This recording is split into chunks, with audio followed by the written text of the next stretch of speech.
kami to conduct an interview nga po regarding po sa final requirement namin. So, sasabihin po muna namin kung ano po ba yung reason kung bakit kailangan namin ng interview. So, as a student po, ang course po namin is Bachelor of Science in Entrepreneurship. So, ang pagkakaalam po namin, ang pagkaka-understand namin sa mga nilesson namin since first sem to this sem, ang ano po namin, ang course po namin is higher than business ad. Because yung business ad po, so, kunyari po, for example, yung course ng brother ko, business ad siya, major in resources. So, nakafocus na po sila dun sa main product. So, yung course po namin, hindi lang po basta marketing, hindi lang po basta accounting yung pinafocus siya. So, parang the whole concept na regarding sa pagkukonduct o pagkakailan sa negosyo. So, yung po, kailangan po namin ng interview dahil po, alam po namin na makakatulong to sa future namin kung makakapagtayo kami at makakapagkonduct kami ng sarili naming negosyo. So, nais lang po namin malaman kung paano po kayo nakapagsimula, kung paano nyo po napapaganda yung negosyo nyo, at kung ano po yung mga iba't ibang strategies na pwede nyo po i-advise namin para po makapagkaroon ng isang maganda at malagang negosyo. So, una po, paano mo po sinimulan ang yung business? Nagsimula ako nun na sa isa pala, maliit. Sa maliit na puhunan, nagsimula ako. Kasi siyempre, ang isang tayo ng negosyo para sugal yan. Para sugal na handa kang manalo, handa kang matalo. Pagka malulugi ka or sa successful na mga business mo. Simula ko sa isang konting customer lang ba. Nag-alok lang ako ng mga, kunyari, ang business ko sa ayos. Nag-alok ako sa mga tindahan-tindahan. Nakuha sila hanggang sa na gumamit. So, ang ibig po sabihin, nagsimula lang po kayo sa simpleng pag-deliver sa mga pinipiling tindahan hanggang sa nakilala po kayo ng iba hanggang sa sila na po yung order sa inyo. Sila na kayo na po. So po, bakit po ito yung napili yung negosyo? Bakit po hindi nyo napili na magtayo ng ibang negosyo katulad na lang ng mga mas matataas pang negosyo maliban po sa pagiging ice dealer? Kasi dati kasi lang akong magtatrabaho din sa ice plant. Medyo nakita ko na maganda rin ang kita. Medyo maganda ang kita sa pag-iilo. Kaya ito right ko. So, napag-isipan nyo po na kung kayo po yung mismong magiging ice dealer, mas malaki po yung profit na kikitain nyo at mas mapapay nyo na yung negosyo at di na kayo depende sa amo nyo dati. Hindi po. Third question po, ano-ano po ba yung mga patakaran nyo within po dun sa negosyo nyo? May tanong ko lang po, may mga empleyado po ba kayo? Meron, pero ngayon, kukunti pa lang kasi siyempre. So, parang mga katulong nyo lang po na yung mga helper lang. Okay po.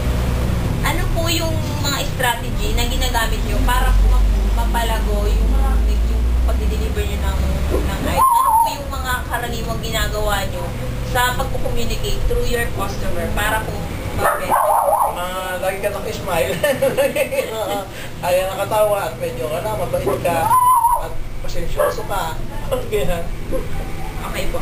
How did you emphasize the importance of building building team spirit? Siyempre, kailangan talaga yung maging gusto mo talaga na papalaguan ang negosyo mo. Ito po, dumating na po ba sa time na meron po kayong empleyado na nagkaroon ng pagkakamali? Paano mo po sa kanya to paano mo po siya nasabihin na ito mali yung nagawa mo? Paano mo po siya na bibigyan ng advice? So, hindi siya masasaktan o ma-okay?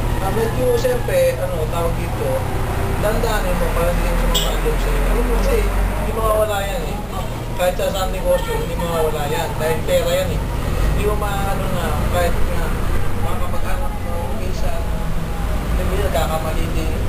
Pero, kailangan, pagka huwag mo siya papagalitan sa harap ng maraming tao. Kailangan, sabi ko na, dalawa lang kayo para hindi naman din sila maalam sa'yo. So,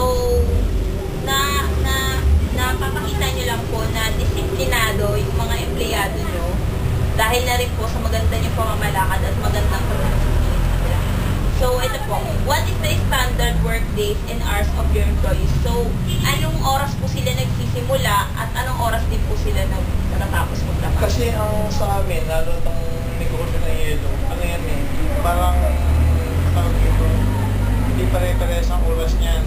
Kasi minsan, kailangan mag-ising ka ng maaga, dahil buo ka sa planta. Ngayon, ang pag-deliver namin kasi, hanggang 10 o'clock lang umaga. So, pagkatapos naman, mayroon din kami mga customer sa gabi, like mga beer house, siyempre kailangan sa gabi mo sa gabi.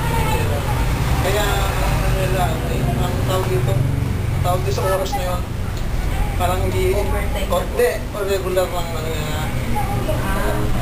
So, bago pa lang po sila pumasok sa business niyo, na sabi niyo na po sa kanila na yung business niyo po, wala po talaga siyang exact time na pwede kayong matapos as long as na may umu-order ng yelo. Kasi nga, katulad niya, kunyari, matapos kami ng mga 10 o'clock ng pwede na muna sila sa buhay. So, ano po, hanggat po wala pang kumukuha ng ano, pwede po sila magpahinto. So, ano po yung pinaka-objectives ng business niyo? Para po sa inyo, ano po yung mga objectives? Para sa amin, siyempre, dito, kailangan talagang paano yung, ano mo, para siyempre makatulong kayo sa ibang tao, makatulong kayo sa mga nangangailangan din ng trabaho.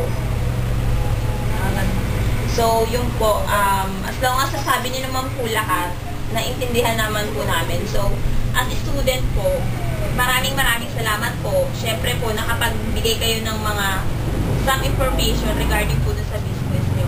Alam naman po natin na busy person po kayo. So, thank you po kasi nabigay kayo ng time.